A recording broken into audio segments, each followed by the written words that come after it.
Hello, party people. It's been a long time, hasn't it? But, I'm back with a bang. Right? All right. Today I'm going to have on air Dan Ray, CEO of danstuneseattle.com. So, yeah, we have a wonderful conversation together. So basically, Dance Tunes is a news media outlet that focuses on local music around Seattle, but also we cover traveling musicians as well. So just a place where the consumer, a person, could go on and read about the music that is prevalent in the area and could make a decision about, hey, maybe I should listen to that, or maybe I should go to this show or whatnot. There's a team of journalists, photographers, creatives in general, that go off and listen to things so that you can experience them better. So basically that, and I really appreciated her as a person and as a visionary, and as somebody who takes life by the horns and does what she has to do in order to get what she wants. So I sat down with her to interview her, and we had a wonderful conversation. I guess I'll tell you a couple of things what we talked about before we get in there. Life, some Netflix stuff. Balance came back around many times, but one thing that prevailed was just a nice humorous approach and very what's a good word, authentic. It was very authentic, and I appreciated it. So there will definitely be more episodes with Dan, but for now, listen to this one. Also, remember to stay until the very end, because there will be a song that I wrote. I didn't write it. I just came up with it. That will be at the very end, so you can listen to it. That encompasses the podcast one way or another. Yeah. Check it. Nope. Okay. I need to record. Oh, okay. Yeah. Should I start over? Yes. Oh, I missed the whole question. Doesn't matter. Hey, guys. Listen. What's up? That's it. Just go? Just Okay. go. Just go. I don't force anything. Okay, cool. So I wrote my first song when I was like 7 or 8, and I remember this because it was terrible. It was like super cliche. Like, I think the words were like, "Set me free so I can be me," and I was like, I'm 8. Like, this is a little silly. And I think that, I don't remember if that was before or after, but around that same time, my mom also put me in drama camp, and I grew up with a single mom. So she had to put me in camps over the summer because that was really the only way that, she could have a job and keep me sane as well. So she kept putting me in like sports camps and different kind of camps, and I was like, I'm not a sports kid. Like, I'm still not a sports kid. I have like zero coordination. Like, it didn't work. Like, I don't like working I like working with other people, but not in the way that you do in sports. like talking with other people, not like, hey, here, catch this. So she put me in like all these different kinds of camps, and then she put me in a drama camp, and it was just a day camp. Like, I didn't like overnight camps. I was just a really like anxious, like mama's girl kid. And she put me in this drama day camp, and the director of the camp wrote a new play for each session. There were 2 sessions, and I did both every summer for like 7 or 8 years because I loved it so much. And I think that was probably the biggest thing where I was like, oh no, like, I'm really into this. Like, good job, Mom. Like, you found what I wanted to do. But that was more like musical theater and stuff like that. But so it's not like super the same as what I'm doing now. Well, that's okay. But, yeah. I mean, music has a way to kind of get its little claws into our hearts and just kind of stay. Yeah. Like for me, I remember when I was younger, like, music wasn't necessarily a thing. Like, I was very masculine minded, like very masculine in nature, just kind of this guy's guy, money, cars, pride, and I was pre-med, all these things. Oh wow, okay. Yeah. And then music was just like a background thing that I never paid attention to. Like, it was there, right? You hear and you're like, yeah, music. Yeah, that's cool. I'm on the radio. Yeah, top 40. And then it wasn't until like my transformation, into the art world and starting to really nitpick into things that like for me, I remember my first artist. It was Birdie. Like, nothing crazy. Yeah. You know Birdie? Yeah. She's like a London or something. Yeah, British, I've heard of her. British artist, Yeah. right? And I listened to her and I was like, wow. I feel this. Nice. I feel what she's saying. She's like, you know? And then it started just going crazy in my head. I was like, what? And then after that, it just kind of things fell into place one way or another. Yeah. That's why I wanted to see if you had a similar experience, but it sounds like. Yeah, I think part of it for me too is that I was a very like troubled, for lack of a better word, kid. Like, I grew up with a single mom. Like, my biological father, the one from Russia, was like very emotionally abusive. Luckily, not like sexually or physically, that I remember at least. But like, he would always tell me that I was like fat and that my clothes didn't match, and like, it's like funny now, but when you're like 7 years old and your dad's like, hey, you're fat, you're like, oh. Yeah, it hurts. So I mean, like, I'm really happy it happened to turn me into the like confident human that I am today, but I think just because of that and like having a like in childhood what seemed like an untraditionally or being untraditionally brought up, like now that I'm an adult I look back and I'm like, no, like a lot of people have really fucked childhoods. But when I was in that time watching like all my friends with their normal families and everything, I was like, oh my god, like what is happening?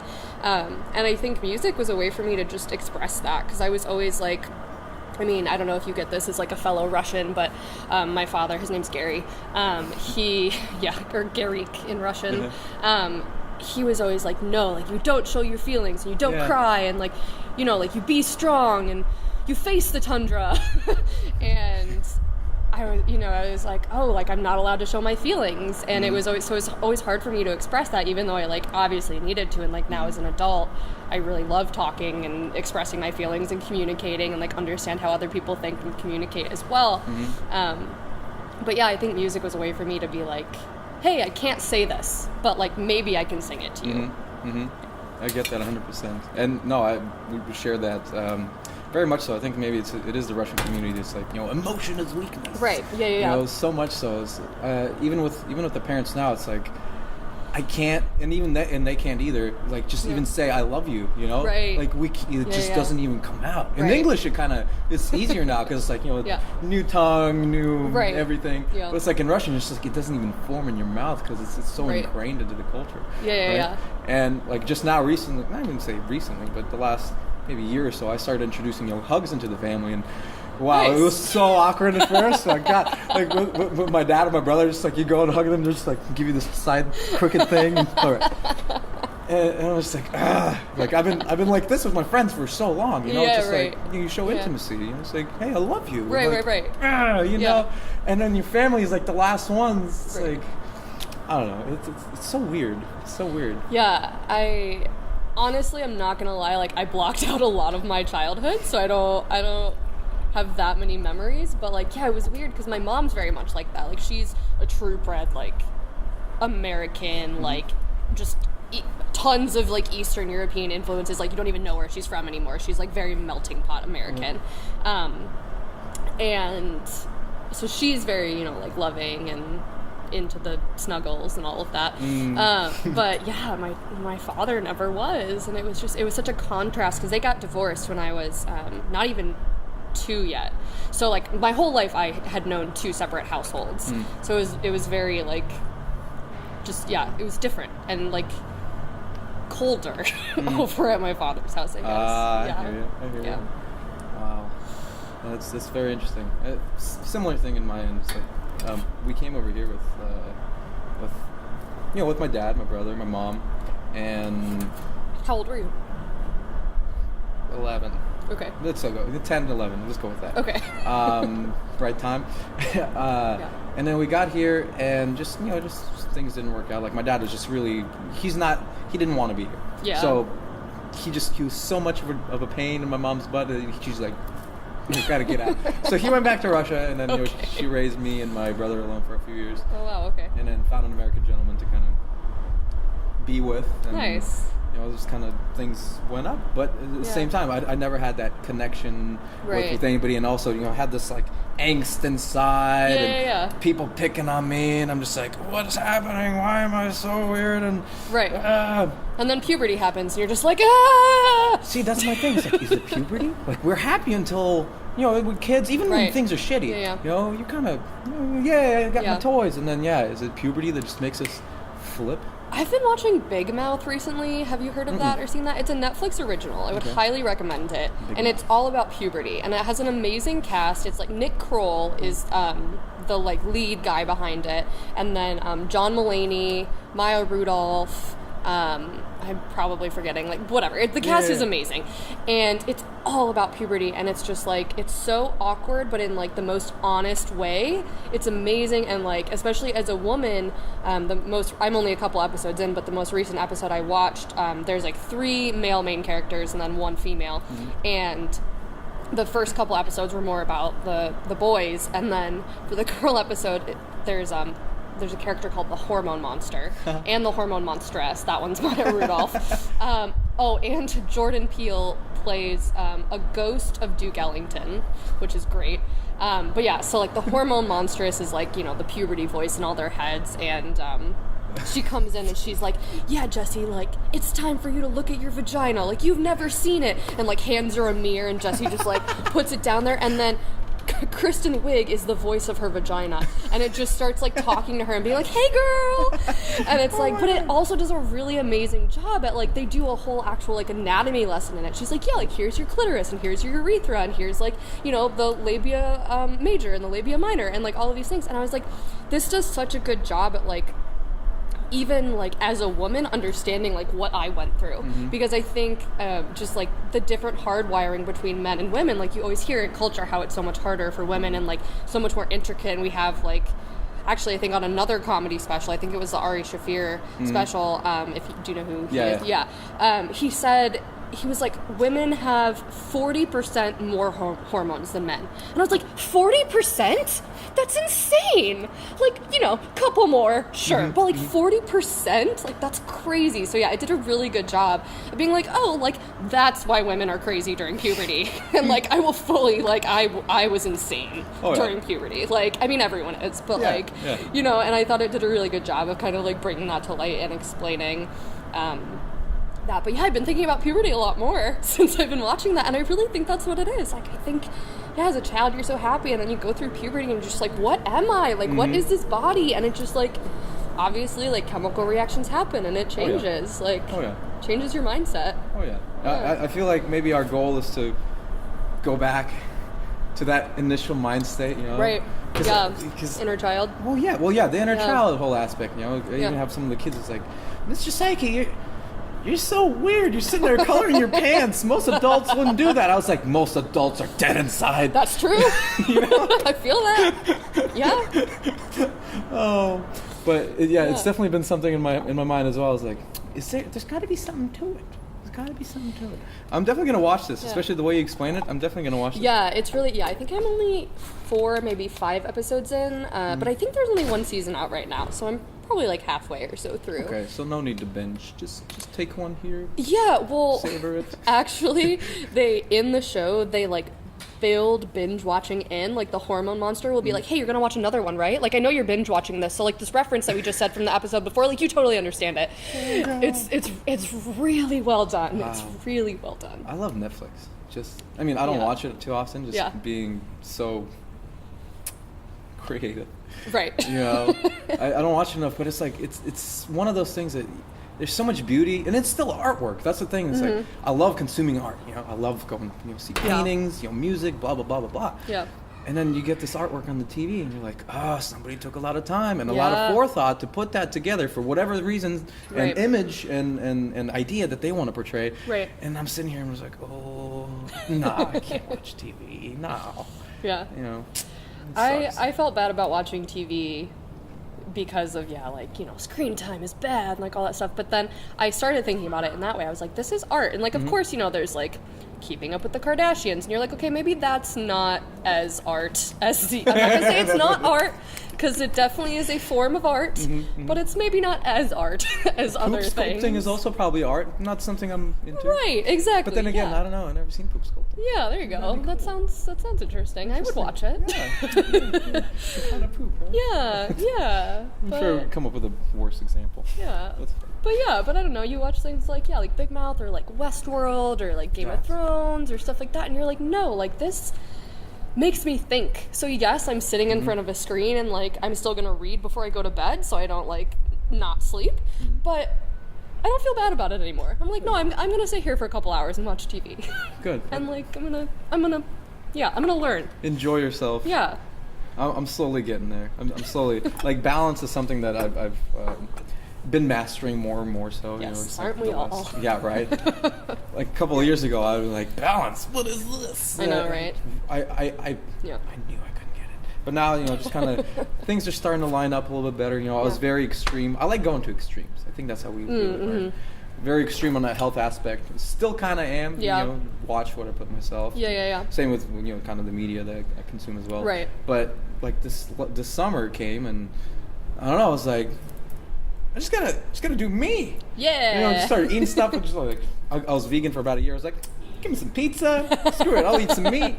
Whatever. Right? Put this in here. But then it's still keep up with my good health habits. Green juice every morning, like religiously. Okay.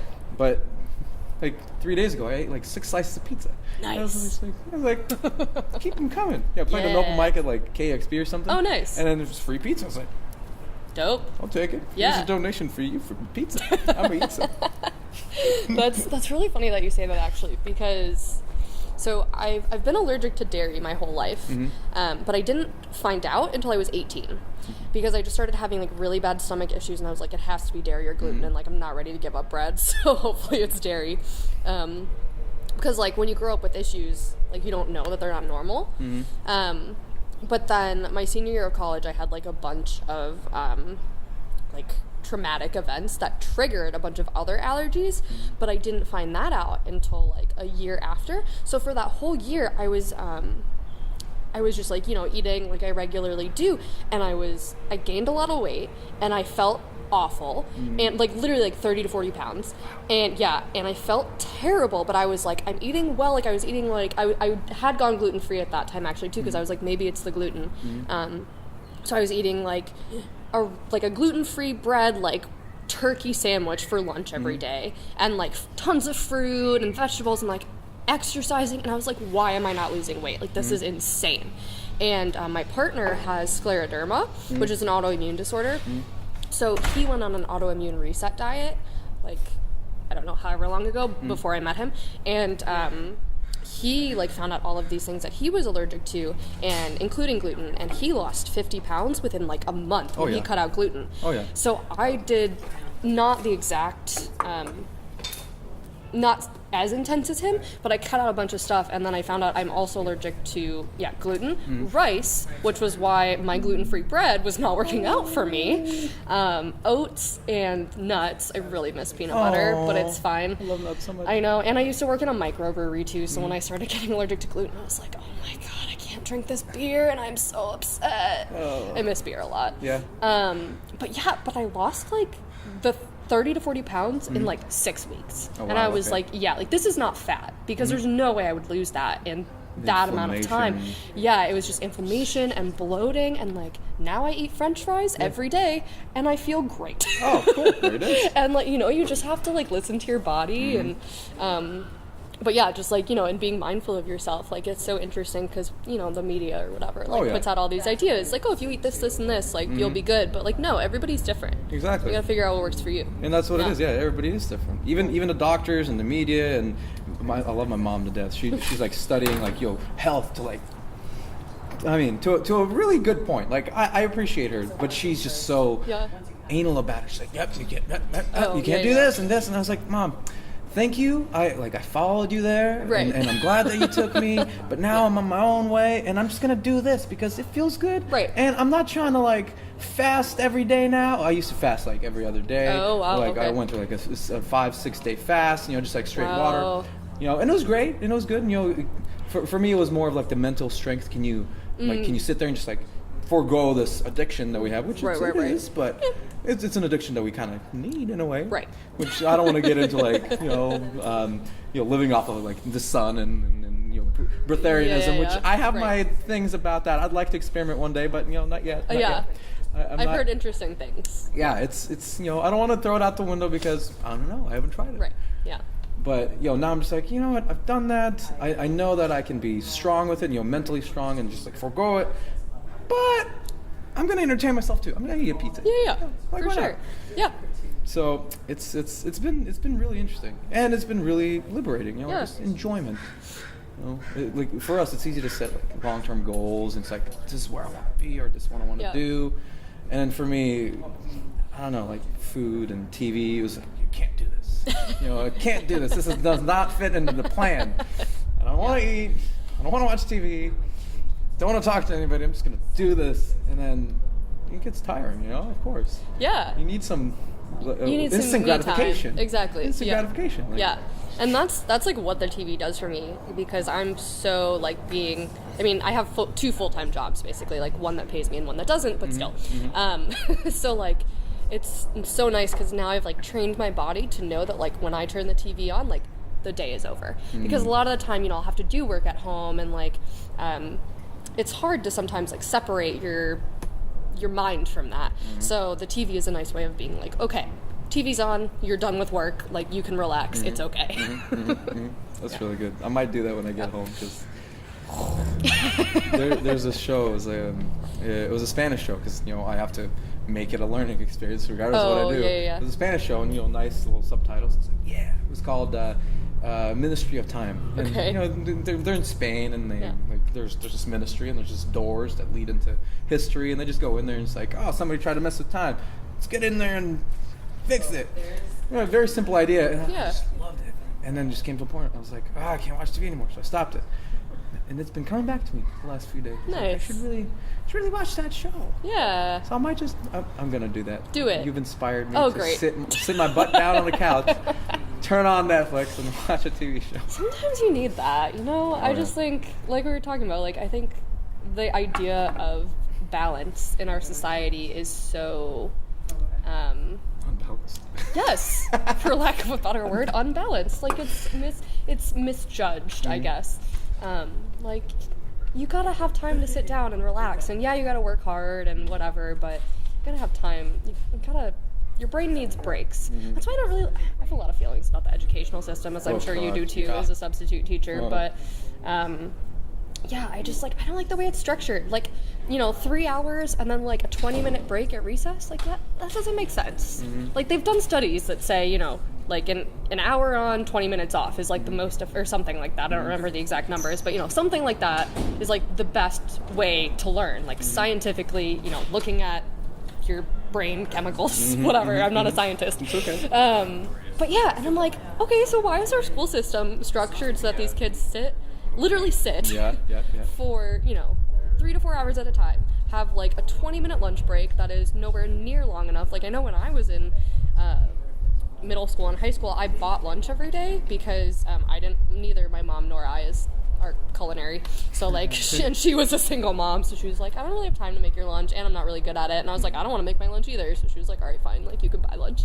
But sometimes, like especially on like pizza day or like whatever the big ones were, I would get through the lunch line and I'd have 5 minutes to eat my lunch, and I'm like, how is this healthy in any way?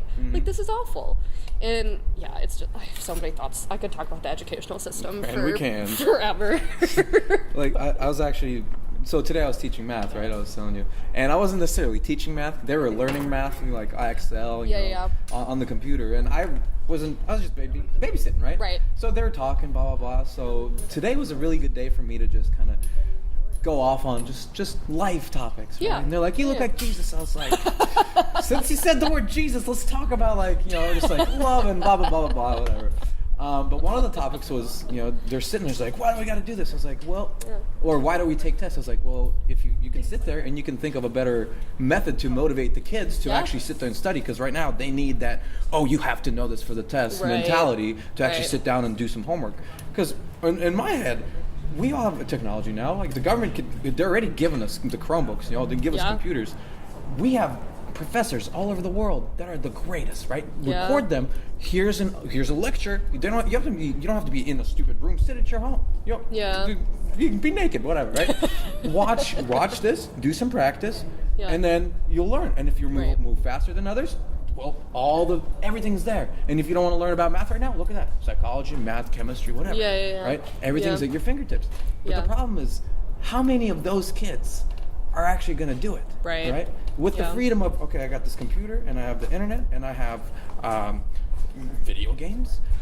And then, parents might be working or whatever. Right. How many of them are going to self-motivate to sit there and watch a lecture that they know maybe they'll need in the future? But why? I can play, Minecraft right now, or Tetris, or I don't know what they play anymore. Yeah. Minecraft. I think Minecraft. Yeah. Something, right? Yeah. So it's like, how do you... The foundation is built with the internet, and Yeah. how do we implement that? And we talked about it, and they don't know, and I don't know. It's like, Yeah. I think my biggest problem with the educational system is that it doesn't really prepare you for life at all. Like, I think there is an importance to learning, of course, like, I'm not big into math, and, like, obviously I'm more of, like, a writer, English person, but, I think there is an importance to learning all of those subjects, not necessarily to learn the material, but I think it helps in literally, like, how your brain develops, and just, like, learning, like, honestly, one of my favorite classes in high school was physics. Not because I like physics, but because I thought it was it taught you how to problem solve. Instead of teaching you, like, physics or, like, calculus or whatever it might be, it taught you how to problem solve, which is actually, like, an applicable skill to life. life is a problem. Right, exactly. It totally is. And I just, like, especially when I graduated college, like, I think I mentioned this to you yesterday, I grew up in this, like, very sheltered environment where my high school was just, like, AP classes and, take as many as you can and, like, take as many extracurriculars as you can and then, like, go to a really good college and then, like, be smart and get your degree and, get a 4.0 and then just get a job and, like, you'll be fine. But, like, that's not how life works. And I literally wish that, like, one person had told me, like, hey, it's gonna be hard. Like, you're not just gonna get a job because you're smart, and you're not just gonna get a job because you ask for it. And, like, I look back on, like, my high school experience now, and, like, the quote-unquote, like, dumb kids took, like, money management and parenting, and I'm like, I wish I had taken those classes. Like, why did I need AP calculus when I'm going to be a writer? Like, or when I am a writer, not going to be, I am a writer. Yeah, you are a writer. Yeah, or at that point, I guess, when I'm going to be, you know what I mean? Yeah. And, like, I was always just like, yeah, like, gotta take them, gotta get into a good school. And I mean, I guess, like, I can't say, I got into, like, the University of Michigan, which is, I think, don't quote me on this, but I think it's the top public school in the country. Definitely not the top school, but I think the rest of them are private. I haven't looked in a while. It's okay. But make them do the research. Yeah, exactly. But yeah, so I mean, like, I guess I can't say, like, maybe AP Calculus really was, like, the tipping point that got me in, but I highly doubt it. And I wish that I had taken money management, because I don't know how to do my taxes. Like, oh, gosh. I mean, luckily, like, I'm a Jew, and I have a ton of accountants in my family, and my cousin does my taxes. But, I mean, I don't know, my parents, like, take care of it for me still, which is great. But, like, like, I would much rather know how to do my taxes than have learned how to find the area of a 3D object in calculus. And I feel like kids need more of that actual, like, life skills, or even how to communicate. Like, I remember learning about, like, I statements in elementary school, but they're like, like, you say how you feel, but then that turns into, like, well, I feel like you're dumb. No. Like, I'm trying to think of, like, a more specific example, but, like, even, like, the other day, my partner was really upset, and he just, like, had a bad day and whatever, and he was like, I just don't know what I want, and he, like, wouldn't really talk about it anymore, and I was just like, well, hey, I understand if you don't want to talk about it, but, like, when you say you don't know what you want, that makes me feel like you may decide that you don't want me. And then we, like, talked it out, and it was like, obviously, like, that wasn't the case. Yeah. But it's like, that's how you do an I statement. You like, tap into your feelings. You're not like, oh, like, I feel like you stole my animal cracker and whatever. And I don't think... I think there needs to be more, like, emotional communication focus in our schools. And while, yes, like, learning those other things are good for actual brain development, like, we need a balance. We need a balance. We need exactly. a balance. Because Yeah. what you just mentioned is like, we're very good at teaching, logic. Again, the masculine side of the brain. Right. Yeah. Logic Patriarchy. and patriarchy. But it's so true. Yeah. But it's like the emotional intelligence. I only learned about emotional intelligence like 3 years ago because there's a book saying emotional intelligence. I was like, EQ? Yeah. EQ? There's an EQ? What? Am I emotionally intelligent? Yeah. But that's what it is. Like just being able to even pin down a certain feeling that you have, because again, like you have this It's ball hard. of whatever, and it's spiky or it's soft or it's gooey. Yeah. What is it? Yeah. Yeah, and I'm such an empath, honestly. Like, if we go back to TV, my partner and I were making our way through South Park, and because I'd never seen it actually, which is weird, but we were watching some of the earlier episodes. So there's like the Man Bear Pig episode, which is about Al Gore, and Al Gore like takes the kids into a cave, and then like the cave collapses, and Al Gore just like runs out and like leaves the kids in there, and it gave me nightmares because I was like, they're trapped in the cave. What if they don't get out? Oh my God, this is so stressful. And then I was like, this is South Park. Like, calm down, Dan. So that was actually like, as weird as it sounds, like a big turning point in learning about myself, because I was like, this is why I have such a hard time like watching TV, and especially if I don't read before bed, like it just sucks me in because I'm just like, oh my God, like I feel all these feelings, and like it's too much. And I think that was also like a lot of the problem that I had when I was little. Obviously I can't say for sure, but a theory that I have now is that like I acted out so much as a child, and obviously it had to do with like my abuse from my father and all of that, and just like quote unquote broken home. But I think a lot of it was I just didn't know how to parse out my feelings, because I was like feeling my emotions and I'd feel other people's emotions, and like I just was like overwhelmed and didn't know what was happening. That makes sense. Yeah, so I mean now it's easier. Well, you learn to just kind of keep those things to yourself. Right, exactly, yeah. And so I still get overwhelmed by TV, but it's okay. Okay. It's for entertainment purposes. Yeah, exactly. Yeah, it's just like funny talking to my partner's name is Alex, so it's like funny talking to him about it, because especially like with Westworld, he really likes it because it takes him out of his head, because he's like, oh, here's this whole other world I can dive into, but it puts me more in my head because I'm like, oh my God, the robots are coming. Apparently I get scared very easily, but nothing wrong with that. Yeah. Oh, actually, my favorite story about that is I'm really scared of ghosts, and it's 100% because I believe in them. But I watched The Sixth Sense for the first time when I was 17, and I asked my mom if I could sleep in my parents' bed that night, and she was like, you're 17. And I was like, I know, but I'm gonna have nightmares. And she was like, okay, how's this? Like, because you're 17, why don't you start in your own bed? And then if you have nightmares, you can come into our bed. And I was like, okay, like, that seems fair. At 2 a.m., like fucking clockwork, I wake up screaming from a nightmare and run into their room, and my mom's just like, oh, okay. Like, welcome. That's hilarious. Yeah, I feel things very deeply. I don't know if I that's one movie I still haven't watched, I believe. I keep running over it like on Netflix, because I think I've seen it. Okay. Or like on Netflix, but I haven't clicked on it yet. It's one of those things that I've been avoiding as well. Like, I used to love scary movies. Yeah. And then I was like, I don't need that in my brain. I went like monk pure for like 3 years. Okay. Like no smoking. Like I just broke my celibacy. Like, and it wasn't even my choice. Like I wasn't raped, but she was very insistent. Got it. So I was like 4 years going on that, no smoking, no drinking. Yeah. Like, it was still fairly clean on it, and then healthy diet, fasting, blah, blah, blah. Yeah. So I was like, scary movies, don't belong in my brain. Right? Yeah, I know. Yeah. Got too many, there's too many things in the real world to be scared about. I don't need slasher films and those influence other things. Yeah, exactly. Yeah, the world has its own little demons crawling around behind the scenes, and Yeah. Yeah. How old are you? 26. Okay. Yeah. Just curious. You? I'm 24. Yes. Yeah, you got one of those faces though, where because you're tall, so I feel like you could either be very young or your age or older. I am all of it. Yeah, I know. Time is There's not. no singularity. Yeah. Time is not a linear thing. We're all one. Yeah, I mean, I'm 60 and 10.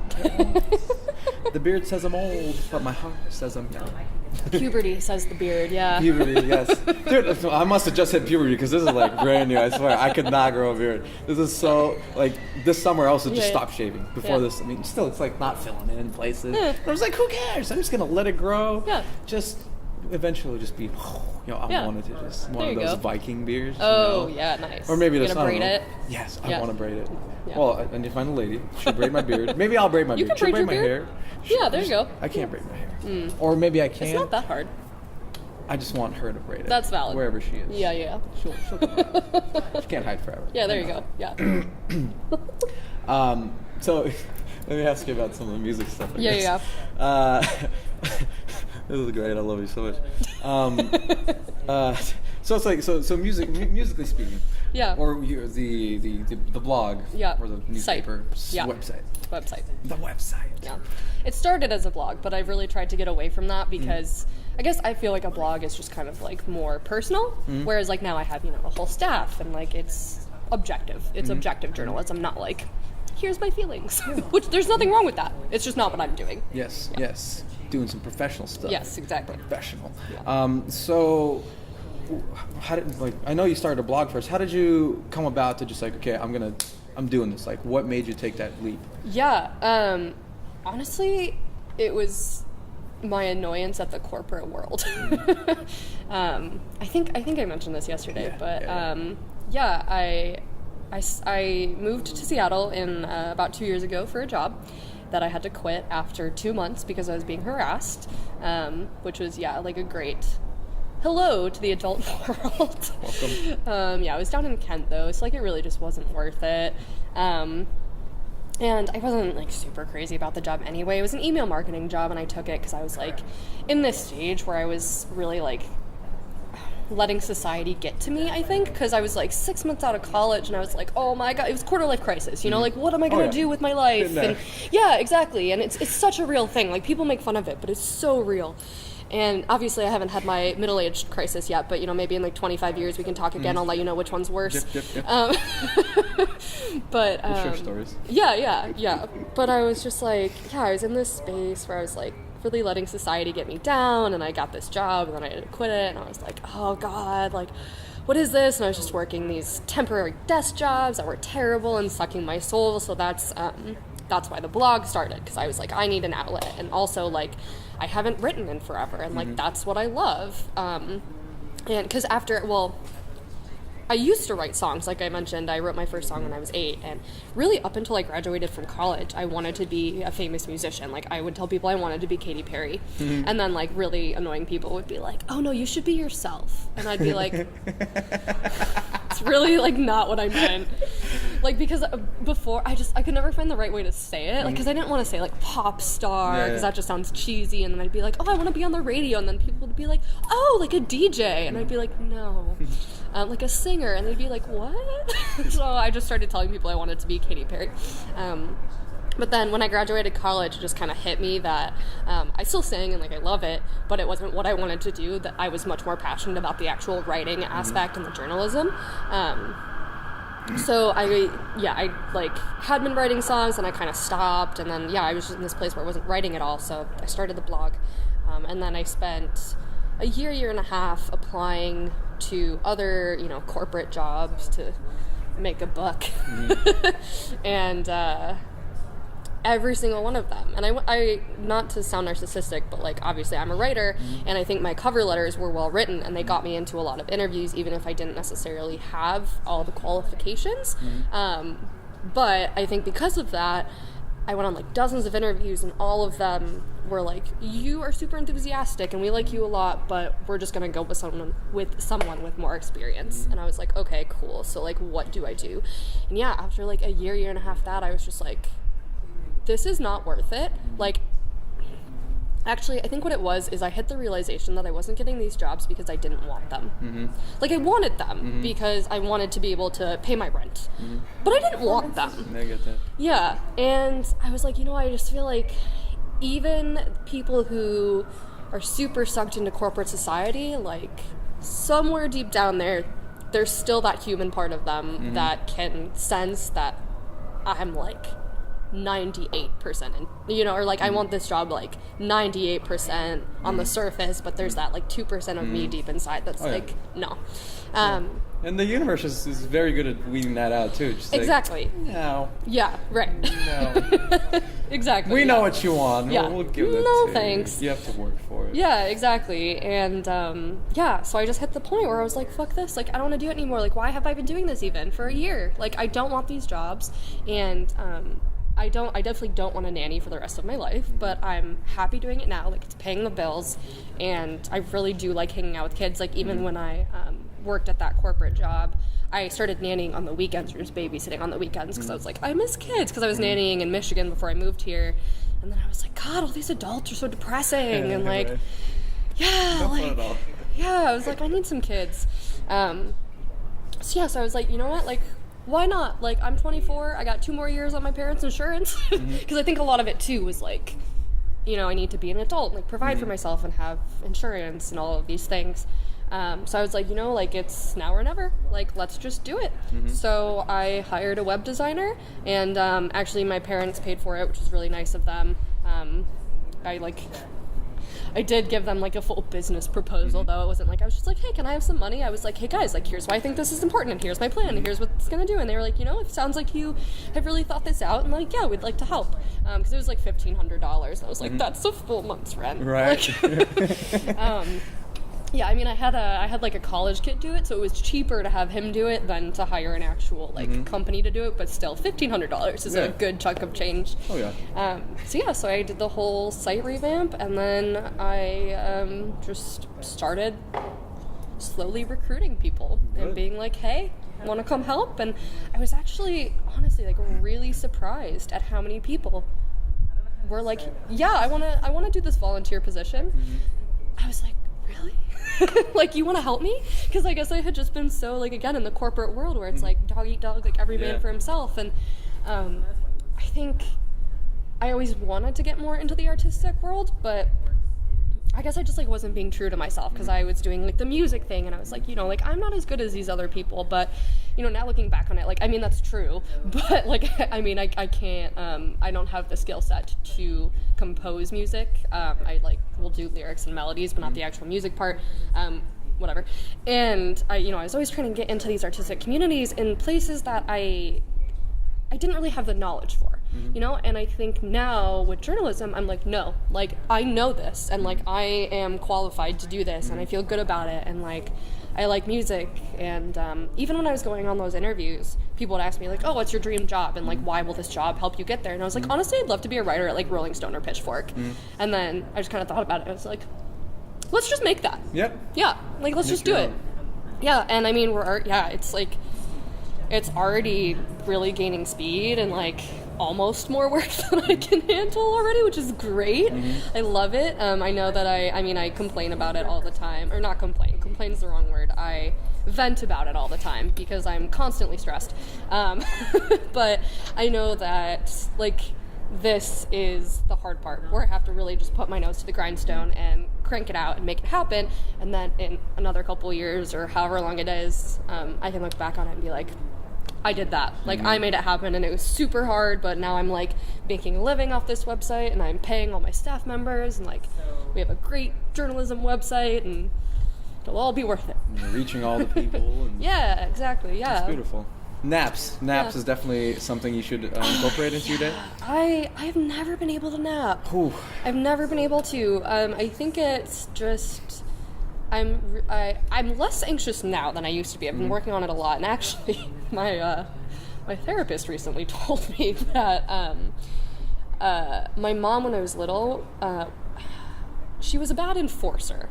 Like, she'd be like, "Oh, don't do that, or I'm going to take this away." Like, normal parenting. Yeah. But I would never know when she would take it away. Like, it could be like the next time, or it could be like 20 times from now, and then she would take it away. So it's very inconsistent. Yeah. And I mean, again, like, I love my mom, and I think she did her best. And I'm very grateful for everything that she gave to me. But my therapist was like, that's probably where a lot of your anxiety comes from. And I was like, oh, good. Yep. But yeah, so whenever, I took naps obviously when I was little, but like ever since then, I'm always just that person that like sits down and I'm like, okay, I have 45 minutes to nap. And then I'm like, okay, I have 44 minutes to nap. Okay, I have 43 minutes to nap. And then, like, I'm just like, fuck this. Like, well, I'll just get up. Like, I'll just go watch TV or something, and, like, that way at least I can rest, but, like, not... Meditation? Ever try it? I've tried meditation. I actually taught yoga for 4 years back in Michigan, and I haven't now just because, I mean... it's not my lifestyle anymore. Yeah, I just really don't have the time. It was a great college job because it kept me sane and was, you know, a really good, like, paid like $20 an hour for like 1 hour, so it'd be great. I could just go do it, you know, once a week and have a little extra cash. But yeah, so I part of yoga teacher training was learning how to meditate. And I mean, I was 18, maybe 19 when I took it, so like that's probably part of it too, but I had a really hard time with it. And I found that it made me more anxious because I was like, why am I doing this when I could be doing something to like actually make myself feel better? And like I feel like that still feeds into how I work today. Like my friends are always like, you need a day off, like you need a break. Or the other day I was like, oh yeah, like I decided not to really think about dance tunes today because I just like needed a mental break. But I just need to like upload this photo story and work on my spreadsheet. And my friend was like, well, that's not a day off. And I was like, you're right, but like for me it is, because I just get so anxious when I'm like, oh, I didn't do anything productive today. So for me it's more of like how I frame my mind around it than what I'm actually doing. Because if I'm like, oh, all I have to do is upload this photo story, it'll take 5 minutes, I'm like, cool, I got something done and it took like 5 or 10 minutes, awesome, you know. Or like, oh, like I'll work on my spreadsheet today, but I don't need to finish it today. Like, let's just, you know, get as much of it done as we can, and we don't need to put pressure on ourselves. So it's more of that, where like, I don't know. My mom's always told me too. She's like, you have a really hard time relaxing, and I'm like, yeah, but I think I just need a very like, I need to relax in my own way, and that's why I like TV, because it's like, again, like at the end of the day, I'm like, okay, I got all my stuff done, and now it's time to sit here and watch this cool show about puberty. Like that. Yeah, exactly. Yeah. No, I get that. Yeah. I share a lot of those, but lately it's been I've been allowing myself a little bit more of that, you know, the leeway. Yeah. Not haven't gotten TV yet, but at least like I can remember the last maybe, I don't know, a week or so ago where I just didn't go anywhere. Yeah. Stayed at home. Yeah. I napped like 3 times. Nice. And I was like, whatever, I'm gonna eat, I'm gonna nap. I'm gonna eat, I'm gonna nap. You know, and then I didn't do anything, and it was you know, it was liberating, because the same way I was like, I have to do something, you know. Play guitar or maybe make some art, or like let me work on this drawing, or there's just something I have to do something. Right. And it's, you know, at the same time it's also like an addiction that we have, right? Which, you know, we get it. Good addiction, bad addiction. But so I hear you. I hope one day you can get more of the rest. Right. But, you know, in the meantime, I wish you the most rest that you can get. Yeah. You definitely deserve it. Yeah, thanks. Of course. Yeah, I definitely have days like that, but they're few, where I just want to do absolutely nothing. But they're few and far between, and they're normally when I'm about to get sick or when I am sick. And I think that's part of why I don't like them too, because I think. I used to have a really big problem when I was younger of running myself ragged, and I think, because I would just be like, yeah, I can do that, yeah, I can do that, oh, I can do that too, and I think I'm still not perfect at it, obviously, like, I'm still human and learning, but I think I've gotten a lot better at knowing how much I can realistically take on, and that is really, like, enough for me, because I just don't feel the need to stop. Like, I really don't. I feel the need to take time with things and make sure that I'm doing them properly and, like, you know, still have time each day for rest. But, like, again, that's my TV time. I don't need, like, a full day to do nothing. Right. Oh, God, that sounds horrible. That sounds like more work than just sitting down. Like, I can't sit and watch TV all day. I remember I could do that. I can't do that. I can't do it. I'm so restless. I feel like a zombie, and, like... Yeah, and I mean, like, I walk every day, which really helps. Like, I think, I used to be really into fitness and exercise, and, like... Parkour. What? Parkour? Yeah. And I mean, like, that's great if you're into that, but I really like just walking now. Just, like, you know, putting on a podcast and, like, going for even, like, a 10-minute walk is great. Like, especially I drive around a lot. I'm just going to different, like, nanny families and stuff. And if I have an extra 5-10 minutes, I'll just be like, cool, like, let's go get a couple steps in. And then my Fitbit is happy, and I feel better too. So. Oh, and you live in a beautiful part of the city too. Yeah. Seattle's gorgeous, especially now. Yeah. Oh my god. I know, it's so pretty. Oh my god. Yeah. The leaves. I was driving and then some people, like 2 couples, were just sitting there, in this golden, just gold leaves everywhere, just flying around, and they're just jumping and twirling, and they're recording each other. I was like, that is the best spot to do it. It's like, I wish I could. I wish I could just pull over and just jump with you guys. You think I'm weird, which is okay. Yeah, that's cute. I like that. I'm so not a romantic person at all. So like that, I'm like, I get the appeal. Like I get how some people would like that, but I'm like, nah, let's just take off our pants and watch some TV. Hey, like let's smoke a bowl too. and That's beautiful. that's my every night. Take off my pants, smoke a bowl, watch TV. I don't know. That sounds romantic. It's great. Yeah, it was actually Queer Eye, the new Netflix. Do you know Queer Eye? Yeah. So like the remake of it, one of the guys was talking, and in one of the episodes, the person that they like made over proposed to his girlfriend. So they were talking about proposals, and one of them was like, "Oh, like I remember my proposal," and then he was like, "Hey Tan, like, what was your proposal?" And Tan was like, "I didn't have one." And they were like, "What?" And he was like, "Yeah, I'm just like not a romantic person." And we were just kind of like, "We're gonna get married, right?" "Yeah, okay, cool." And just started planning it. And I was like, "That's exactly what I'm doing." Like literally, like Alex and I, like. We told each other we loved each other after a month of dating. We moved in together after 2 months of dating, and we got a cat together after 3 months of dating. That's Martin. Macaulay Culkin I had back in Michigan. And now it's been like almost 2 years, and like we're still, we just like, we knew. And we were just like, we don't need this whole like big to do, like why is it your job, again, like fuck the patriarchy, but like why is it his job to propose to me? And like, I mean, I could propose to him, but that just seems like a lot of work for something that we already know is going to happen. So we're just kind of like, yeah, like when we're in a spot to actually start planning a wedding, like we'll do it. We're not now, but a lot of work. A lot of work to be done. A lot of work, and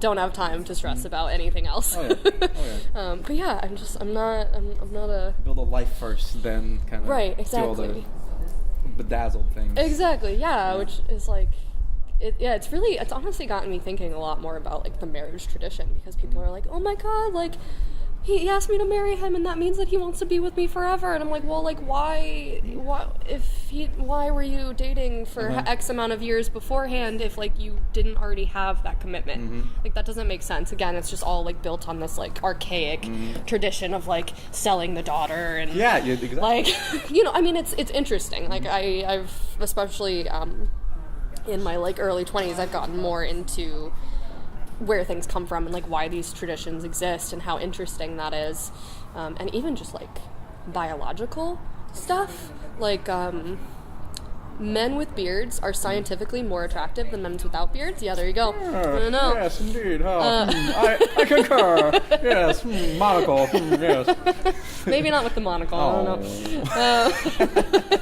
But it's because like way back when we were hunters and gatherers, a beard signaled more testosterone, which signals that that man would be a better hunter and be able to provide better for the family, which I just think is super interesting. Like there's all these things that just date back to our human instincts that are like, and just like the way things were that really don't make any sense in modern society, but no one's like, hey, should we question this?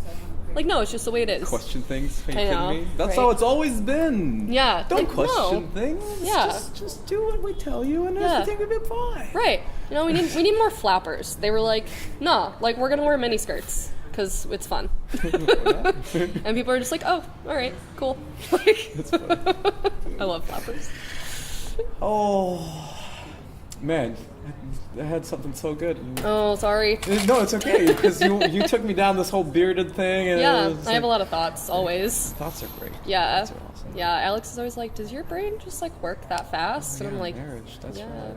Oh yeah, I was gonna mention something. So one of my songs is Here and Now, right? And the idea that I put there is like, like you can't promise you tomorrow because it doesn't necessarily exist, right? We can't. There's other things tomorrow, right? Or yesterday, because we're always in the present moment. Right. And that's when I'm like, okay, well. And I'm in the song. I'm like, I'll promise you, I'll promise you the world, and I'll promise you my heart, and I'll promise you, these extravagant things, because things I can deliver on. But it's like, but I don't like this though. Can't promise you tomorrow.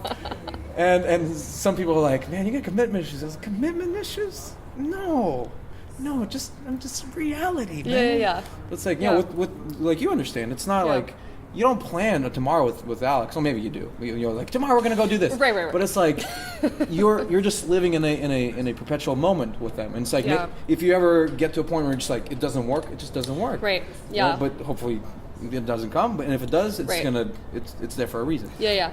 I totally agree with that. Going back to like how he, I was said like, I'm scared that means like you won't want me. Mm-hmm. I think like I don't see that happening at all. But I think, again, if it were to happen, like, either way, I think we just have such a mutual respect for each other and, like, an understanding that, like... Let me back up for a second. So, in yoga teacher training, I read this book called The Four Agreements. And honestly... I love that book, yeah. Okay, yeah. Oh, yeah. Duh. Yeah. Honestly, I don't remember what the other 3 agreements are, but the one that I still remember is don't take things personally. Mm-hmm. And I didn't understand what that meant when I read it.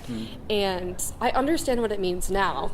And so in applying that to like the Alex thing, I think, we just have such a mutual respect for each other that like if the other person like just changed their mind, like we wouldn't take it personally. We'd be like, you know what, like that sucks and like I'm gonna cry for a year. Yeah. But if that's what you need, then like that's okay. Yeah. You know? And I think that's true love.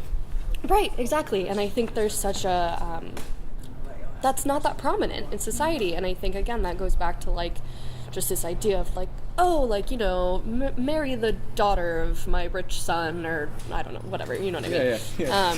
And, like, it's not about communication. It's about, like, status. And that's stupid. It's stupid. Stupid and shitty. Stupid and shitty. Yeah, it is stupid and shitty. Yeah.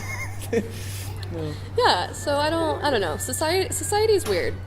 But it's really interesting becoming an adult and looking at it more and being able to question it as opposed to being a child and being like, this is how it is. Yeah. And I really want to teach that to my kids, and I don't know if that's possible because obviously like a child's mind is very different than an adult's mind. But I want to try. Yeah. Well, what I found, it's like, I mean, it's all about honesty, because as long as you're upfront and be like, you seem like you're a well, put together person. Thank you. Like you don't try to like manipulate, and you're very communicative. Right. Yeah. So it's like that's all they need. It's right. Like the kids are themselves, and they'll be themselves forever. And as long as you just try to help them grow instead of mold them, because we have this idea of like, let's mold our kids. It's like, no, they're good. They've come out fully formed with their whole personality. They know who they are. Yeah. You just need to give them resources. Let them watch them play, right? Yeah. And then say, hey, I don't know sometimes. That's like the biggest thing. It's like, mommy, why is this? I don't know. Right. Let's find out. Yeah. Right? Healthy curiosity. You just instill things like, there's no point in lying because I said so, or just stuff like that. Right. It doesn't work out. Yeah. Like the kids, obviously I don't see them all the time, but like anywhere I go, any school I go to, they respect me, they admire me because I don't try to manipulate them. Right. It's like, listen guys, this is what you need to do. Always up front with them, this is what you need to do. If you don't do it, well, that's your problem, man. Right. That's your problem. Like, I know math. I know how to write stuff. I can make music. I can figure out anything. And that's why I'm here. I can show you how I can do that. And if you need help, I can walk you through it. But if you want to sit there and waste your time, dude, you're shooting yourself in the leg because you're going to want that eventually. Yeah. And if you postpone that for long enough, you're not going to have another chance. Yeah. While you're here, you're in a safety net. You got a whole bunch of resources. We're trying to give you everything you can. Yeah. But you don't want to do it because phone and something else. Like, dude, like, get your shit together. Right. And some people respond, and other people are just like, whatever. And you're like, well, it's your life, man. Yeah. Like that. I don't take it personally. I don't get attached to it. Yeah. You have the freedom to choose that. Yeah. We have the freedom for heaven. We have the freedom to hell. Right. You want to be happy? You got to work for it. You want to be miserable? Yeah. It kind of happens to you. Right. Yeah.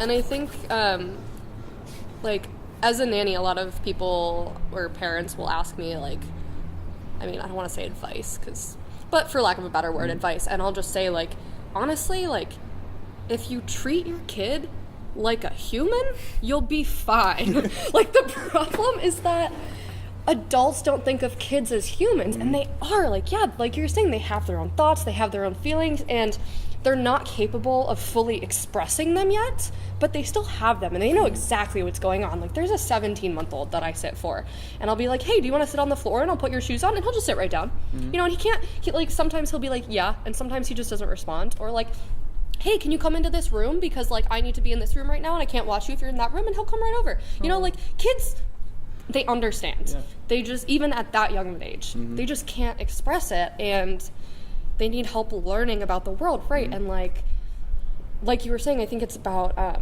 like context, not like, oh, you have to do this because you're a kid. Yeah. Like you have to do this because you're gonna want to do, like, trust me, you're gonna want to do this one day, and like if you don't do it now, you're just gonna be fucked. And like again, yeah, if you're honest with kids, like they respond, but they're human and they can tell when you're fucking bullshitting them. Oh yeah, just like adults can. Oh yeah. And like people just don't get that. Rah, rah, rah, rah, rah, listen to me, I'm big man. Yeah, exactly. Yeah, it's like, I don't know, it baffles me when I see some people interact with kids. And like, I mean, there's a lot of great people who interact with kids, but sometimes I'm just like, you know, your kid like knows, like, your baby's crying for a reason. And like, yeah, sometimes it's like it bonked its head and like that's the most painful thing it's felt to this day, so like of course, you know, whatever. But like sometimes it's like, just, you gotta just talk to them and not just be like, no, we're doing this. And I mean, of course, sometimes you gotta do that. Like, you still gotta be in society and like whatever. But yeah, I love kids. Yeah, kids are great. Kids are great. Maybe that's why we're so young in heart. Maybe, or maybe because we're still young, 24, 26. I mean, that's Still babies.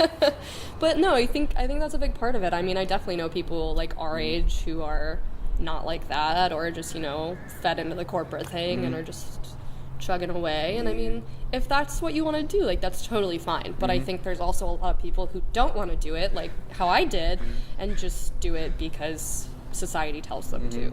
And that's not. Society's loud. Society is loud. Yeah, it's loud. Society is loud. But I think, like, the advice that I give kids younger than me now, not like little kids, but like high schoolers or older, I'm like, honestly, just like don't give in to society. Like, I'm way happier poor doing what I love than I would be rich working at Amazon. Oh yeah. Like, just plain and simple. Oh, yeah. And I mean, if you love working at Amazon, cool, go for it. Right. Great. But like, I don't, or I wouldn't. I've never worked at Amazon. Yeah, no, believe me, I have friends who work at Amazon. They hate it. Yeah. So Yeah. I mean, I love Amazon. I literally probably order something from Amazon every single day because we have Prime and we live in Seattle. So I'm like, oh, I don't need to do this all at once. I'm just going to order stuff like as I need it. And like, you know, in the morning, like, oh, I need deodorant. And in the evening, like, oh, we need toilet paper, whatever it is, you know, just like throughout the day. Just bring it over. Bring it on here. Yeah, it's amazing. I never have to run errands anymore. Delivery and like, instructions. Go through the front door. Bathroom's on the right. I'm waiting. Just hand it over, please. I've been waiting for hours. Crap, I ran out. Yeah, literally crap. That's funny. Yeah, I mean, so I love Amazon, but yeah. No, I get that. Yeah. And that's what it is. Just like find what you love and then just do it. Whether it's Amazon Right. or music or something else. Yeah. And so much of society saying, no, there's no love in art. Or it's like, well, you're not going to do anything with art, or you're not going to do anything with writing. It's like, that's crazy. Go get a job. It's like, why? Right. I think we've just gotten really bogged down by capitalism. Yeah. Like, I think that it's easy to control. Can somebody control you right now? no. It'd be hard. It'd be hard. It'd yeah, be I mean, really I would. Yeah, I don't want to say no. Yeah, it would be hard. Yeah, it would be hard. We can get manipulated. I mean, as resilient as we both think we are, which I think I'm pretty resilient too. Right. We can still get manipulated. Yeah, it takes sure. a lot of effort. Yeah. But imagine, a whole society of people who are a lot more, like, because art opens up your brain, Right. and community and all these things and Yeah. connection, emotion. It opens it up, and then try to put that back into a box. You open up Pandora's box. You can't put it back in. Can't close it. Yeah. So, I mean, it's easier to manage. And I understand that also from like, being a teacher or substitute teacher from a managerial position, because a classroom is, it's a miniature society. Right. And when I first started, teaching, God, I was like, I'm going to be different. I'm going to give them freedom.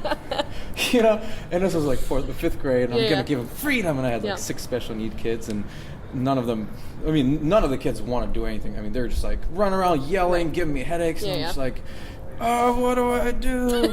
And then, because I've been living like without expectations. Expectations lead to misery, so live without expectations. I was just talking about that with Alex. He was having like a really hard time, and I was like, Alex, goals? Yes. Expectations? No. Especially in day-to-day life. Just like, let things be what they're going to be, and then be surprised. Yeah, exactly. Oh my God. Like that road I took today. Yeah. Didn't know I was going to take it. Right. Oh my God. What a beautiful sight. Yeah. So I went in there and I was like, no expectations, and teachers are like, you need to set expectations. I was like, no. So I'm trying to teach them, and they're doing all these crazy things, and it took me about a week to be like, okay, I need to give them like boundaries, right? For them to operate in, so they believe they have freedom, but at the same time, they're doing what I need them to do. Yeah. Society, same thing. Right. Government, evil or not, I don't know. Like, so many times I'm driving through, and I'm having just these thoughts, and I'm just like, dude, the world is like literally perfect as it is. It's our perception of it that is skewed. So it's like even the wars, the murders, the famines that are happening, maybe they're all there for a reason that we don't understand. Yeah. Yeah. So it's like, but these boundaries here, and then these people think they have freedom, and then once you let it go, like I have a good moral compass, and I feel like I'm okay like being on the fringe of like life and be like, okay, I can deal with this. Right. But there's so many people that you give them that freedom, they're gonna freaking snap, and they're gonna go on a killing spree, and they're gonna do all these things. So it's like the balance, back to the balance. Yeah. No, for sure. I mean, kids need boundaries. Everyone needs boundaries. Adults need boundaries. Like, we'd all be running amok if we didn't have society to be like, no, this is how we do things. But I think exactly, like, having freedom within that, and like, I mean, just kids, like, the way that I deal with giving kids freedom is I'll give them choices. So it's like, okay, it's time to go to bed now. Like, end of story, it's time to go to bed. But would you like to brush your teeth or put on your pajamas first? So they still get to choose. Like, they have some agency, and again, like, they're people, they get to decide, but it's time for bed. Limited choices. Yeah. There they are. Right, exactly, yeah. Or like I sit for a 10-year-old, and the other day I was like, okay, like, it's time to do your homework, but you also need to do, like, you have to practice piano, and she had like 2 different parts to her homework, so I was like, okay, do you want to practice piano first? Do you want to do your math homework first? Or do you want to do your paragraph first? And she was like, I want to read. And I was like, that's not one of your 3 options. Like, which one of these would you like? So, when they're older, it gets a little harder because they like have more thought processes, and they're like, how can I negotiate my way out of this? But still, like, balance, boundaries and balance. And that's the most important part, is like you were saying with your mom. It's like, here's your choices, you need to do them. Right. Or it's like there's consequences, and then if they break it, then not punish, but it's like, do whatever you said you were going to do. You don't have to hit them or anything, but discipline needs to be taught. You can, but you don't have to. You don't have to. Don't verbally abuse them is way better. Yeah, You're stupid. No. Yeah. And I think that's a big problem with parenting too, is just like, and I get it, like, I think a lot of the times as a loving parent, it's hard to discipline your kids because you're like, no, like, I don't want to make them upset, and it's hard to realize, and I mean, I can say this like from experience as going through it as a child, like, it's hard, like, your kid wants boundaries, and like it wants to know that, like, the things that you say are going to happen are actually going to happen, like, because if you don't do that, then it's like, well, what else that is supposed to happen is going to happen? Like, is the world going to stop turning? And I think it's important to do that, like, tough love aspect to show them that you care, because if you don't put how do I say this, like, I don't know, my best friend was like recently going through a really hard time, and I kept like giving her like advice and like criticism and still trying to support her and being like, I understand that you like need to go through these experiences to grow, but like, as someone who's already been through the experiences, this is like terrible to watch, and it really made me feel like a mom of like a teenager, as weird as that sounds because we're the same age, but she was just like, everyone learns different lessons at different points in time, right? And so like, you have to, I don't know, you have to follow through, and you have to like stick to your guns. And I was like, I support you, and like, I'll always be there for you, but I don't agree with what you're doing, like, at all. And if I was just like, just kidding, I do agree with you, like, that would be insane. Yeah, that would be insane. Like, haha, you passed the test. Yeah, like, and but, I mean, now she's doing better, which is great. While you were talking, the first rule of or the first lesson, that book, the 4 Agreements, the first agreement, be immaculate with your word. So same with that. It's like, so if you say something, you carry it out, and because that way it's easier for you, it's easier for everybody else, and then you're not misunderstood. It's like, that's the best thing. Yeah, exactly. I took that one to heart. Ooh, kind of man of your word kind of thing. Right. Like, it's made life so much easier, and then just like speak your thoughts, speak your mind, and then you mean what you say, and then that's why, like, this podcast is it's the way it is. Like, if whatever comes, it comes. And then I mean it because I said it. And it's like, it's going to go out into the world. And if you don't like it, well, I'm sorry. And if you don't like it so much that you want to talk to me about it and tell me how I'm wrong, well, maybe I'll listen to it. And then if you make a good argument, okay, I was wrong. Now I'll change. But at the same time, I'm not going to like, ooh, no, let me edit that out and let me take this out. I feel that so much. So much freedom. I've had a couple, I mean, even that my site isn't that old. It's only like 4 or 5 months old, but I've had a couple of experiences of artists being like, oh, like, we didn't like this review or whatever, and I'm like, okay, like, can you tell me what you didn't like about it, and can you make an argument and like tell me why? And there was one that was legitimate, and I was like, you know what, you're right, like, I am gonna take this down. There was, I don't want to go into too much detail, obviously, but it was like the band had a concern that the reporter wasn't paying full enough attention to the show. So I was like, okay, you know what, like, that's a legitimate concern and complaint, and like, oh my god, and like, yes, I will take this down. And you know, I had another one. Okay, that was the tape measure. I went to Goodwill to buy a desk earlier.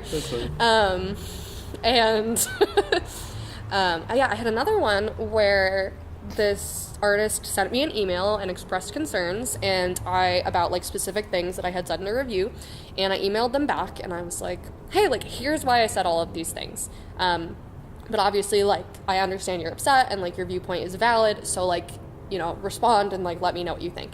And they responded, and they were basically like, or literally, I mean, it was longer than this, but they were basically like, go fuck yourself. And I was like, okay. I responded and I was just like, honestly, like, I don't see this being productive, so like, and I offered even, I'm trying to like be vague because I don't want people to figure out who it is, but like, I offered to let this artist write something for our website because they were like, we don't feel like you're covering this properly, basically. And I was like, hey, like, you can totally write something, like, my point here, or my goal in Dan's Tunes is to give people voices, like, and that doesn't just mean me, like, I want to give the bands voices, like, that's why I'm doing this, and I want to give my reporters voices. And you know, when I interview people all the time, they're like, oh, so like, what's the style of your website? And I'm like, the style is that I want readers to read like the first paragraph of a piece and be like, oh, that was Dave, or oh, that was Andrey, or oh, that was Dan, because I want everyone to have a distinct writing style and voice and like be themselves. And so I offered to them, I was like, hey, like, if you want to write something, like, I'm one person, and like, I obviously make mistakes, and like, just responded and was like, fuck you. And I was like, cool. So I responded and I was just like, honestly, I don't really feel like this conversation is productive anymore. If you do change your mind and want to write something, then that door is always open. Like, other than that, I'm gonna go. Bye. And it's like, it's just, I honestly think that this person just wanted to be mad. Like, they're mad at society, and they just wanted to be mad at someone, and this was a good opportunity. And I feel confident. I mean, obviously I can't say for sure because I'm not this person, but like, I feel confident in saying that because I think if someone offers you the opportunity to actually make a change and you turn it down, then that's just anger. That's not like actual motivation or desire or like communication at all, right? Like, this person obviously didn't communicate with me. And I mean, I didn't take it personally, but I was still really upset about it because I was just like, I want to communicate, like, I want to talk to this person, and they won't talk to me, and it was very frustrating because I wanted to learn from the experience, and I don't feel like I did because I wasn't able to understand that other person's perspective. Well, you were the lesson for them. That's why. Yeah. You didn't get sucked into the negativity. You said, okay, listen, this is what it is, and oh, okay, you're doing that. We'll walk away. You do you. You know, right. Yeah. Hopefully. Yeah. Well, one day, because even the littlest things, they stick in people's minds, for sure. And especially when you hit rock bottom, if you ever do, those things kind of they shine. Yeah. So they say, oh, I remember that. Yeah. Maybe that was something. Yeah. That, by example. That's why I for sure. And that's why I say I live with no regrets. Just like so cliche, but whatever. You got a tattoo that says that? Yeah, no regrets. On my face, on my forehead, everybody. Yeah. No, I do have an American Idol tattoo though. Nice. It taught me a lot. But oh my god, what was I saying? Oh yeah. So I feel like a regret is something that if you could, like if you had a time machine, you would go back and change it. And I wouldn't change anything because I think it all led me to this point and who I am, and like exactly, like everything has been a learning experience. So like, have I made mistakes? Of course, but I wouldn't change them. Like, you have to make mistakes to grow. Oh yeah. It's important. There's a really cool, I was going to say exhibit. It's not really an exhibit. It's a wall at the Pacific Science Center. And it's just a bunch of pictures of famous people. And it says, like, you know, I think one of them's, like, Albert Einstein. It's, like, Albert Einstein, like, failed in, like, it's, like, carroted in red, mathematician. And, like, J.K. Rowling was, like, a failed artist. And it just said, like, you know, it had little paragraphs underneath that said, like, you know, J.K. Rowling's first novel was rejected at, like, this many publishers. And, like, then, you know, now she's, like, super famous. And actually a 7-year-old told me a great joke about J.K. Rowling, which was... Harry Potter was walking down the hill. J.K. Rowling. And I was like, yeah, that's pretty good. But yeah, you know, like failure is a part of life and learning, and it's very important to make those mistakes. See, I have one regret in life. When I was 13 years old, I went to the GameStop store and I bought a video game. And this video game was Simpsons Home Run or something like that. Okay. And I spent $30. And you know what? Worst $30 I've ever spent. I will. If I had a time machine, I'll go back to that 13 kid me and say, listen, do not buy this game. Go eat a burger or something instead. Yeah. You know, I wasn't a healthy kid. But that was my only regret. You know, cutting my finger off, or 2 fingers almost off. Yeah, that don't regret that a bit. Made me a better guitar player. Oh, there you go. Yeah. Nice. Yeah. Did you almost cut them off on your guitar strings? No, I wish. That would have been more fun. I was playing around with with an angle grinder, and then just kind of wasn't in a mental space to be doing things with dangerous weapons, and also take the safety off and put a saw on instead of the angle grinder. So. Just winding down, just... Yeah, seems right. See, this one don't bend. Oh, wow, yeah. Don't bend. This one luckily bends. Okay. Although, now that it's cold, it's not as bendy. Yeah. But whatever, you know, it works. Yeah, there are worse things. Yeah, exactly. Yeah. It made me accept flaws, you know, my music. Yeah. Like, we as an artist, you know, we're perfectionists. Yeah. So it's like, I'd get flaws in the music, in the songs, or in the guitar playing, and then be like, and it would just, you know, it'd stop me. Yeah. And then when this happened, I was like, well, I'm not gonna be perfect. So and then I found beauty in the flaws. You know, it's like, wow, it's gorgeous. And then I allowed them to happen, and then just whoop, like I got so much better because of it. So it's, although I can't move my finger, my guitar's lucky. Yeah. She's happy to have me. What's her name? Her name's Olivia. That's nice. I like that. Yeah. If I ever have a daughter, she'll be also named Olivia. Oh, that's nice. Yeah. It's a lovely name. Yeah. It's maybe. I don't know. That's nice. Yeah, I have a joke with Alex that we're gonna name our kid Gunner, and I don't remember why, but we want to make his middle, or I want to make his middle name, or her, because I think either way it's gonna be Gunner. Hopefully not, but it probably will end up being, because it's just such a joke at this point. World hot dog eating champion of 2023, so it'd be like Gunner, world hot dog eating champion of 42. 23 is probably too soon. 2042, I think we decided. You know, Coleman or whatever. Like, I think we're gonna do probably like a joint last name, because I think people grow into their names. Like, oh, definitely. Like, you know, have you ever met a Peter that's not like super nice but also really quirky? You know what I mean? I know one Peter, and he's super nice. And he's an artist and kind of weird. Yeah. Or like, you know, like, I'm sorry, but if your name's Tiffany, like, you're going to be a stripper. Like, I mean, not 100%. Yeah, but I don't know. I don't know what Tiffany's. Yeah. Or like, you know, there's like little stuff like that. Or but you do live into your name. Yeah, you grow into your name. And so I just have this joke where I'm like, he's going to be hot dog eating champion, like world hot dog eating champion of 2042. Yeah. And that's going to be his middle name. And then he's just going to do it. Or he's going to have a terrible time in school, but either way it'll make him a better person. Oh yeah. Hey, 2041 comes around and he's not the world champion yet. I know. He's gonna start practicing. He's gonna do it. Like, Mom, boil up some hot dogs. We're gonna do this. That's awesome. This is my sense of humor. It's a lovely sense of humor. They're gonna be closed in 3 minutes, and they're gonna kick us out. Oh, do they close? Okay, cool. They close at 6. We end up showing up to cafes when they're really about to close. Yeah. I'm happy to keep talking if you want to move somewhere else, or if you think that's good, we can stop. Hour 20. We're cool. Okay, We can cool. we can continue. We can always do an episode 2 whenever you want, especially. Cool. So. This was fun. This was fun. I like it. I like it too. Goodbye. Goodbye, listeners. And there it is. You did it. You sat through the whole thing. 1 hour and 16 minutes worth of conversation, which would have been longer, believe me, would have been longer, if the coffee store that we were at didn't close. They were closing at 6, and, that's just what happens. After the podcast, we ended up having another, half-hour conversation right outside. So like I said, there'll definitely be more episodes. But I hope you enjoyed this one, because I did. And I hope you stick around for this song that's about to come up. That's titled, I don't know, I haven't titled it. So it's just another improv song. Thanks to Dan. All right, let's get it. See you next time.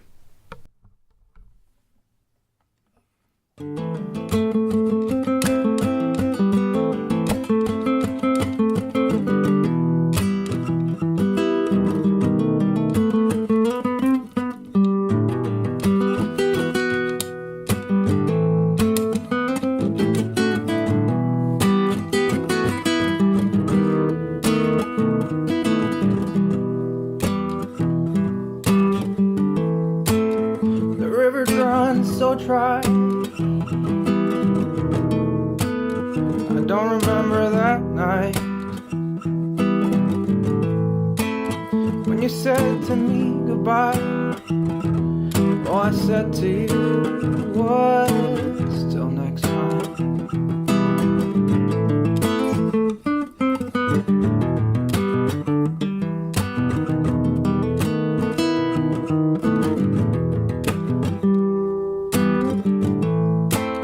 Walking on a tightrope through the night. Don't know which way to go, left or right. The voice is screaming in my head. Tell me, hey there, bud, why don't you look at me instead? While look yonder way, and I see my own face that says to me again, just be my friend.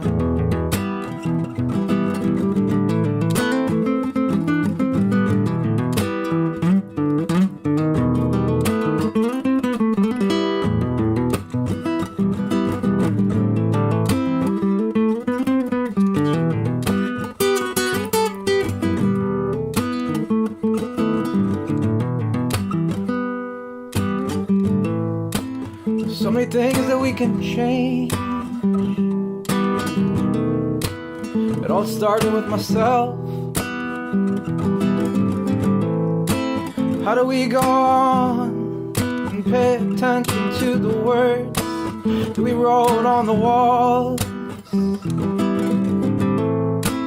Who am I to say what you all will become? Who am I to lead the blind and the young?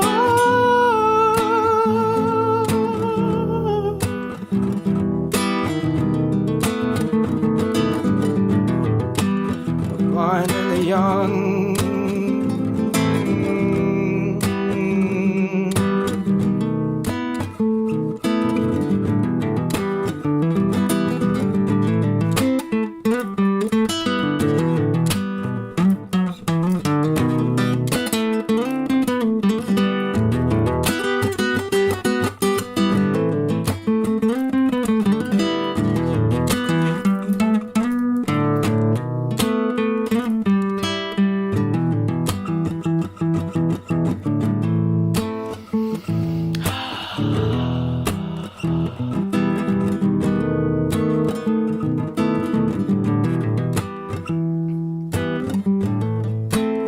All it takes is just one day